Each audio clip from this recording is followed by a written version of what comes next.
questions you guys have been asking is, what does the Beast drive like? And that's exactly what I'm going to be talking about.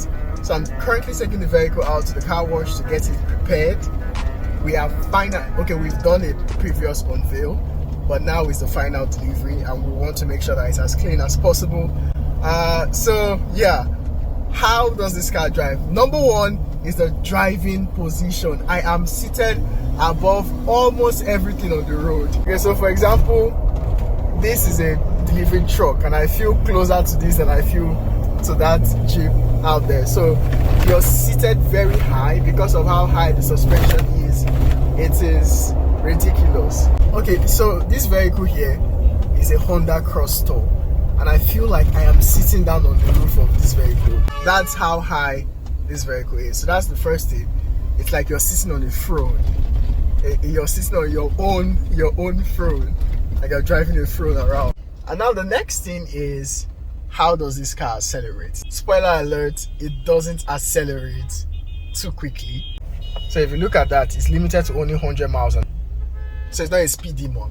Let's put it to the test. So we just finished a stoplight. Alright, so this is a standard day in driving to Aja. Alright, I'm not full throttle, by the way. Okay, interesting. Okay,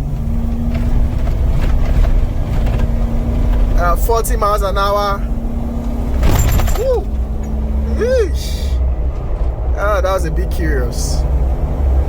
40 miles an hour, 50 miles an hour.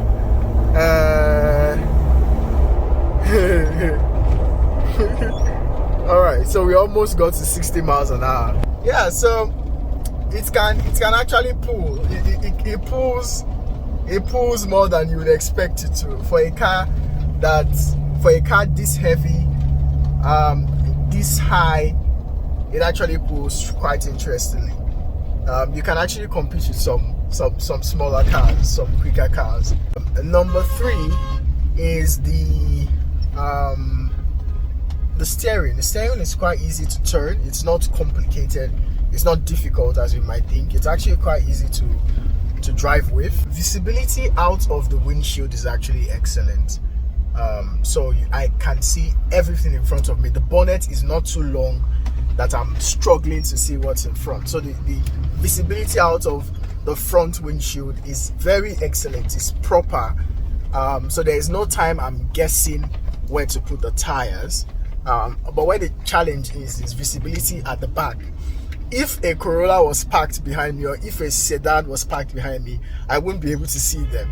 In fact, there is currently a Highlander behind me right now, and the only thing I can see of that car is the roof. So I can't even see the driver, I can't see the bonnet.